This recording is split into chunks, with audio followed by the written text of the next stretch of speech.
not a lot to show for today's update. Basically, we just took a bunch of measurements. So we measured the valve thickness and just a bunch of measurements. So I did say that I would show you how to take the valve springs off. So I'll kind of demonstrate briefly how these valve springs work.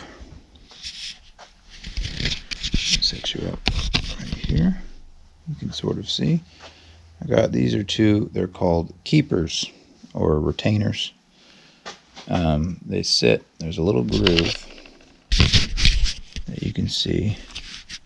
This top groove is the one that we're looking at in the valve right there. And these have a little outset groove right there in the middle. And that sits right in that groove, and that will prevent it from going up and down. Now, if you have two of them in here,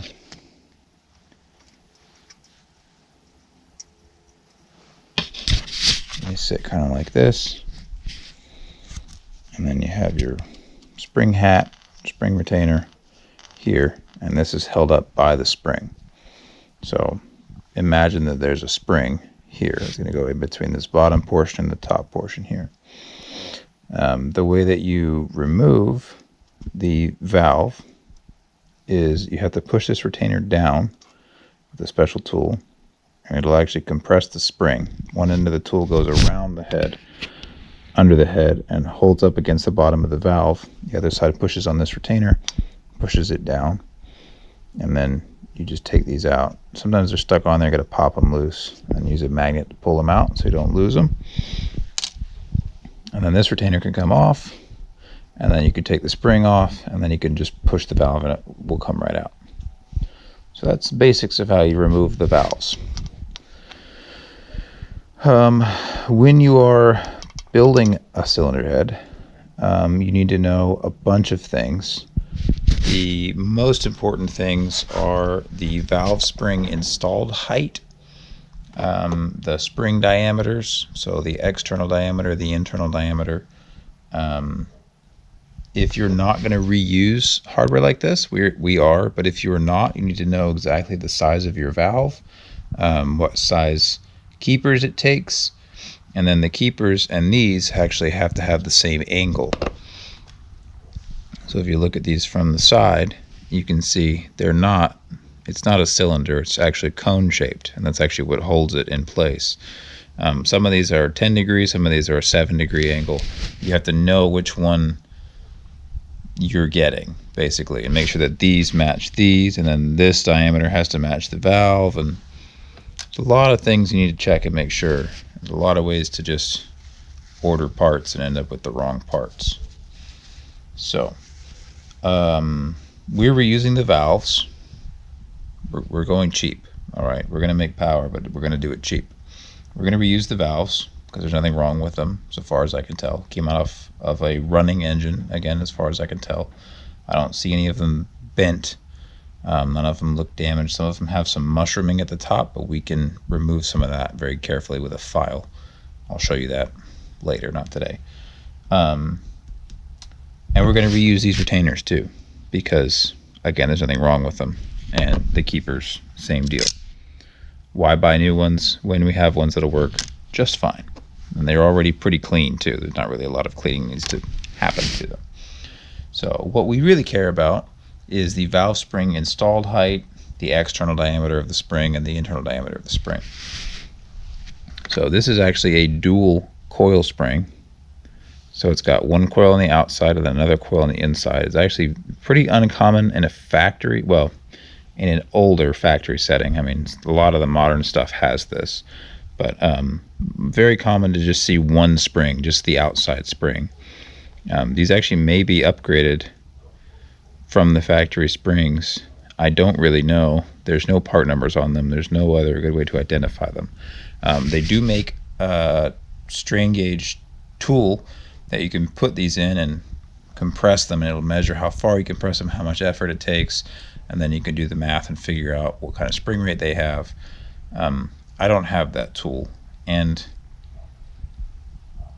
I don't know. You can reuse some parts, but without knowing specifics about these springs, I don't want to try to rev them to 7,500 RPM. Probably not going to rev anything that high. I don't want to try to rev them higher than about probably 5,000 without knowing anything about them, because you don't want one of these to break. Then your valve drops in your cylinder, it hits your piston, and then your whole motor's pretty much garbage. So I'm just going to get new springs. I'm also going to select them to match the specs of the camshaft I'm going to get. So these are probably okay, and I could measure them, and they're probably not stock. I mean, they seem like they're not super stiff, so maybe they're not even usable for me, but they might be good. So I'll probably hold on to them, and then maybe someday I'll find a way to measure them, and I don't know. Anyway, the important part is the external diameter and the internal diameter. So the external diameter is important for the cylinder head. There's a inset portion, and you really can't exceed that, or the spring will be sitting up here and it'll end up sitting sideways, and you'll have weird valve train geometry, and that won't be good. So they need to have the same exterior diameter as your cylinder head. And then the internal diameter, it needs to be able to fit around this bottom portion here, which actually I don't think I measured properly at all. So I may need to remeasure that. There's a very wide variety of valve springs.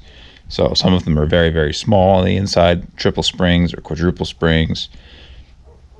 We don't need to go that crazy. We're probably going to end up with a very similar looking spring, a very similar like double spring. I also measured this part here because that's important for the valve stem seal. Yeah, I mean, I'm going to measure this real quick. So I'm going to put you down right here.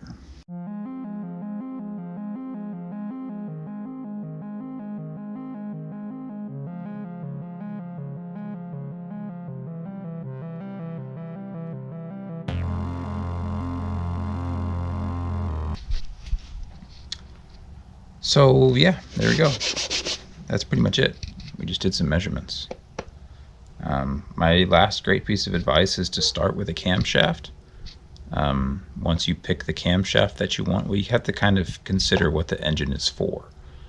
If you're putting it in a truck and you need a lot of low-end torque, you're going to pick a different camshaft than you are if you're going for something more like what we're making, that we just want a lot of high-end power.